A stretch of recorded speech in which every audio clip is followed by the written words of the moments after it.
with Trump coming into power and the United States in a leadership position on artificial intelligence, is an agreement on global governance of AI even possible? No, of course not. But the idea that the United States will do all of the shaping of global governance, it's like saying, can you move on climate under Trump? The answer, of course, is no, and yet there's already so much that's happening that Trump can't stop it. And the AI space may be dominated by the Americans technologically for now, but there are going to be an awful lot of actors that will have a say in how they want to deploy it in their individual countries, for example, and what opportunities they want to create and what they're scared of. So in that regard, you need to at least be having one global conversation. It is good for us that even if we don't want to do anything to respond to climate change effectively for billions of people, that we all accept that climate change is happening at 1.4 degrees globally and 400 plus bits of carbon per million in the world. It's good to know that. So if you want to govern AI, the first thing you need to do is have a global conversation that's equivalent to that. What is the state of play of opportunities and risks that come from AI as it is right now? Who will benefit the most? Who will not? Where do we think there are challenges? Where are there incredible opportunities? The first thing that you want to do with global governance is create a common global conversation around that, because you can't fix anything if you're all rowing in different directions. Have the same conversation. Beyond that, I would say there are 3 different areas of global governance that we need, and they're very different. We don't have any of them right now. Not surprising, we're just starting. The first is that to the extent that people like Erik Schmidt are correct, that there are only 2 countries in the world that will matter in AI in the next 10 years, the US and China, then we need to have a series of AI arms control agreements between the Americans and the Chinese before things get dangerous, before we start worrying about, really incorporating that into the national security firmament. We waited to have our first arms control agreements with the Soviets until after 1962, until after the Cuban Missile Crisis, when it became very obvious we needed it.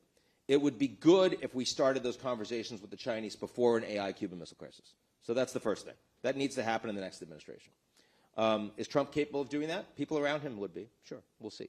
And I think the Chinese, again, are oriented to have a conversation like that if there is a meaningful offer that's put on the table.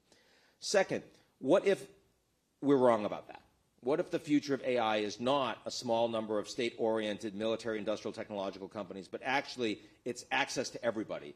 It's not just open source, but it's everyone is developing these incredibly powerful tools that can be structurally disruptive. Well, what if, in other words, it's not like the nuclear race. What if instead AI is actually much more like the marketplace? Well, then what we need is something like the Financial Stability Council. Then we need an AI Stability Council that is private and public sectors that can identify nascent structural threats to the operation of AI in every sector.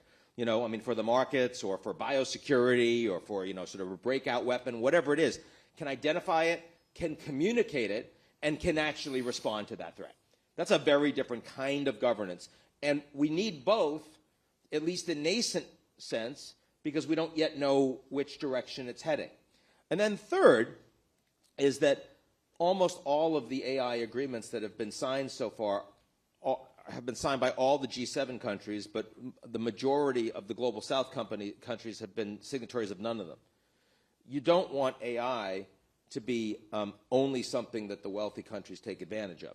So we need to have the ability to deploy AI for the global sustainability goals. Right? The targets. We need, we know that we have too much hunger. We don't have enough clean water. We know that we don't provide enough access to education. Why wouldn't we want to deploy AI to end the digital divide? Well, the way you do that is you create resources, you create funds to make that happen. And that is unlike climate funds, which are really about, paying for the damage that you already did. And let's face it, there are very few people that want to pay for damage done by their ancestors.